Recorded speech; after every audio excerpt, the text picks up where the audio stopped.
человек на свете. Там еще немножечко времени. Приветствую вас, мои дорогие любители Азии. Да, как вы понимаете, сегодня будет о наболевшем. Какая сама по себе больница здесь, в Корее? Что она из себя представляет? Такая же, как в Дураме, или все-таки что-то иное? Как они здесь лечатся? Хватает ли им таблеток? Начнем с того, что, в принципе, можно поделить здесь все, наверное, больницы на два типа. Это современная медицина и традиционная медицина. Современная нам всем, конечно же, знакома, а традиционная со всеми этими травками, муравками, иглукалыванием, акупунктурой и так далее, я думаю, было вами замечено, если вы смотрели какие-либо фильмы, либо дорамы. Больниц здесь много, и индустрия непосредственно медицины реально может соперничать, но только, наверное, с индустрией красоты, с которой она, в принципе, перехлестывается. А у них такой очень хороший симбиоз. Здесь больниц реально очень много в каждом районе. Здесь есть маленькие больницы,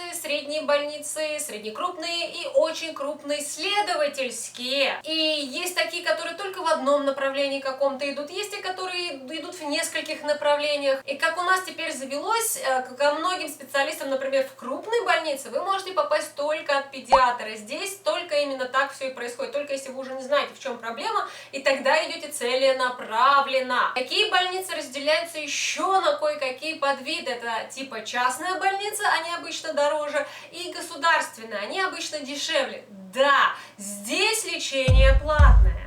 Могут быть скидки, могут какие-то вещи доставаться, скажем так, дешевле, чем другим, либо, в принципе, бесплатно в рамках чего-нибудь. Поэтому начнем с первой, самой важной вещи, это, конечно же, страховка. Без страховки вы здесь влетаете просто в колоссальные суммы, просто умопомрачительные суммы, потому что лечиться здесь дорого. Начнем со самой стандартной страховки, это студенческая, самая сладкая, самая вкусная, и реально она покрывает большую часть ваших хождений по мукам. Она не включает в себя посещение самого врача, но некоторые процедуры, такие как тесты, рентгены, УЗИ, она может в себя включать, если это было из серии не ваше хроническое заболевание, о котором было оговорено ранее, прежде чем вы сюда приехали учиться. Но в эту страховку не входит стоматология, хотя это все будет зависеть, конечно же, от той страховой компании, с которым связан именно ваш институт, куда вы приехали. Страховка работника, которая зависит от того, какая у вас фирма и какая мега-суперстраховка там может быть. Иногда это бывает вообще ни о чем и ничто, но даже 3% скидки, а то и 5% тоже вкусно.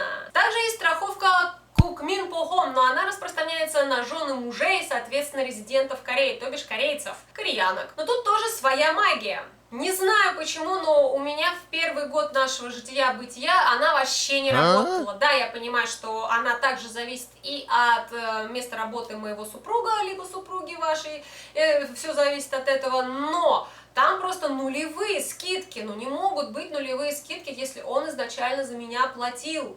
Потому что за эту вещь платят, и не маленькие деньги платятся. Там за определенные периоды от 100 до 150, это вам не по $50, по каким таким причинам я не знаю. Муж толком объяснить не смог, но Кукмин Похом это определенный тоже, скажем так, бермудский треугольник, в котором разобраться для меня лично сейчас очень сложно, как, впрочем, и в бермудском треугольнике страховки работодателя. Они, конечно же, стараются сделать что-то по минимуму, чтобы особо тоже за вас не платить, потому что чего-чего, это они оплачивают вашу страховку. Если же вы едете сюда на какой-то короткий промежуток времени, заведите себе страховку на территории вашей страны, потому что если вы приедете без какой-либо страховки, вы можете попасть на деньги, потом никто не застрахован от какого-нибудь несчастного случая, даже зуб может выпасть.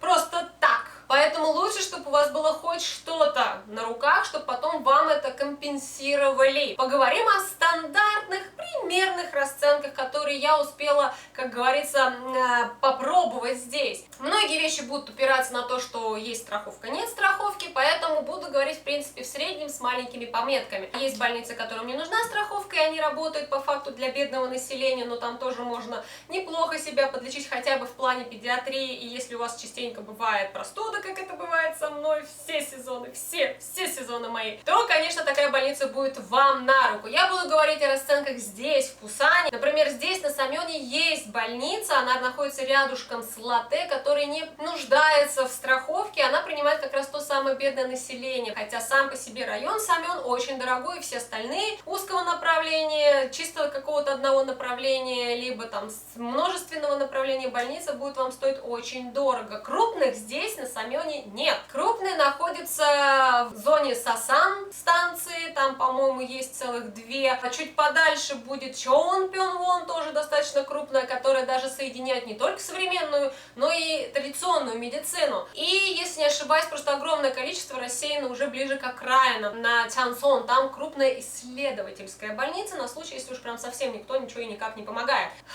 И каждую страховку принимает больница. То есть вам нужно узнавать в страховой компании либо у работодателя, либо у института, в какой именно больницу вам лучше идти. Иначе это будет просто потерянное время, потому что они скажут, мы не принимаем вашу страховку, платите все. И это будет, конечно, печалька. Обыкновенный поход к врачу вам начнет обходиться в 15-30 долларов. Только одно посещение, в которое входит, естественно, первичный осмотр, собирание анамнеза и там, если надо, послушать, смерить температуру, давление. То есть вот эти все вещи туда входят. Также могут входить даже простые тесты, такие как простой тест мочи и палец из крови. Если что-то будет нужно более такое сильное, что-то вроде как взять что-то из вены и так далее, то это уже будет сверху.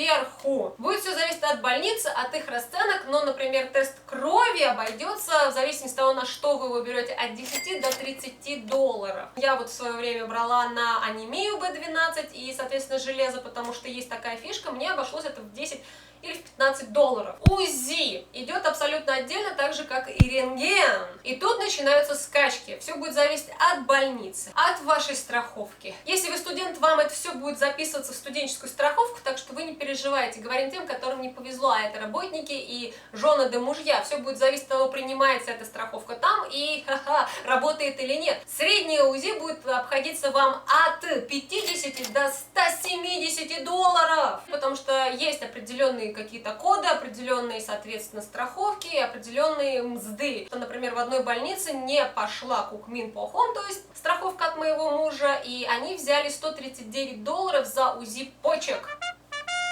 То есть рентген там тоже начинает свои балансы примерно там 20, 30, 50. И вообще их электронная система введения картотеки, это, мама дорогая, не раз смотрела туда, и вообще это вот, как они только в этом разбираются без стакана-то. А если вам нужно немедленно сделать какую-то операцию или ввести лекарство, тут будет все зависеть от того, что за лекарство, что за операция. Слава богу, я на такие вещи не напиралась, слава богу, но лекарства мне в некотором экстренном порядке приходилось вводить, и все зависело опять же от того, что за лекарство, что за производитель и куда вводили, внутривенно или внутримышечно. Например, внутримышечные уколы типа витаминные ля-ля-ля обходились где-то в 10 долларов, в то время как внутривенный уже балансировал от 15 до 20 долларов за введение. Это все попадало на меня в момент моего студенчества, это все подходило непосредственно под статью страховки, потому что у меня были сезонные заболевания, сезонные расстройства желудка, и в принципе, когда вы приезжаете на чужую территорию, у вас будет бунтовать ваш организм, и все ваши болячки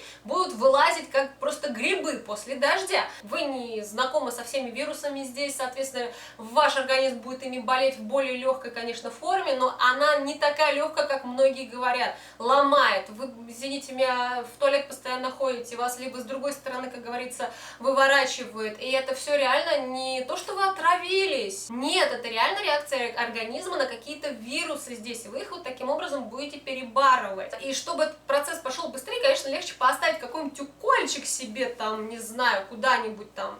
Но, опять же, это сумма денег. И подойдет ли вам это лекарство или нет, это уже большой толстый вопрос. Теперь поговорим о лекарствах, которые вы можете получить, например, только по предписанию врача, либо купить в аптеке. Многие нам знакомые лекарства мы здесь просто так купить в аптеке не сможем, только по предписанию врача. Поэтому после посещения врача у вас будет замечательный рецепт на какие-то лекарства, и вы пойдете в аптеку их уже, соответственно, покупать. Если это крупная больница и вы студент, то надо идти в аптеку на первом этаже, либо на каком-либо это этаже находится. Вам это достанется бесплатно. Сильные антибиотики, конечно же, только по предписанию врача, как и успокоительные. После того, как вы придете, соответственно, в аптеку, вам вот в таком варианте выдадут ваши замечательные лекарства. Здесь вот будет мини-версия вашего рецепта, где будет написан врач, больница, вы, кто такая вообще, или кто вы такой, что было предписано именно вам, и на сколько дней. Также будет написано лекарство, что у вас за лекарство с их возможными побочными эффектами и, в принципе, эффект. Внутри будет это все растасовано на столько дней, насколько было предписано, и на столько доз в день, насколько было предписано. То есть это утро, обед, вечер. И вы должны это все принимать. Иногда даже здесь будет написано ваше имя. Бывают и жидкие лекарства, бывают и травяные лекарства. Все это может быть. Многие вещи можно спокойно покупать без предписания врача, но, к сожалению, некоторые уж извиняйте. Вы знаете, что у вас есть определенная хроника, лучше перестраховаться. Как отнесется ваш организм, никто не знает, кроме вас. Хотя нет, даже и вы не будете знать. Я не предполагала вообще такого варианта расклада, но у меня вот просто в первый же месяц мы еще даже не успели дойти до темы в институте поход к врачу, а это при каждом учебнике, при каждом уровне будет. И как? Я еще не говорю по-корейски, что мне делать? Это была отдельная история. Естественно, в какой-то степени помогали наши учителя, писали хотя бы на бумажке, что, чего, как, почему. Но, естественно, языка иногда не хватает. С одной стороны, плюс, если замечательный врач учился за бугром, тогда он будет говорить на английском, ну или хотя бы понимать. Если нет, у вас есть два варианта. При Global Центре можно заказать бесплатного переводчика. И второй вариант, конечно же, платного переводчика, чтобы уж не страдать, не мучиться. Так как бывают такие моменты, что ваш театр одного актера вам не будет помогать только по одной простой причине, потому что сам врач не идет с вами на контакт. Потому что у меня была неоднократно такая ситуация, и без присутствия корейца, ну вот вообще не шел разговор. Даже при том всем, что я говорю на корейском, и я вот как просто вот как-то вот, ну, не очень приятно на самом деле так общаться, то есть я туда, а это туда, ну, вот, поговорите со мной, а там нет, понимаете? Тонхуан дуэм не да. Тут задаемся вопросом, корейцы, изучая медицину, неважно на кого они идут, изучают это все одновременно на корейском и на английском. Я видела в нашем институте силы, у нас есть медфакультет, ребята делали копии учебников, одинаковые учебники, но только один на корейском, другой на английском, просто страница в страницу, строчка в строчку. То есть это дает понять, что они в принципе знают английскую терминологию, поэтому по идее должно работать. Но не со всеми врачами, как повезет.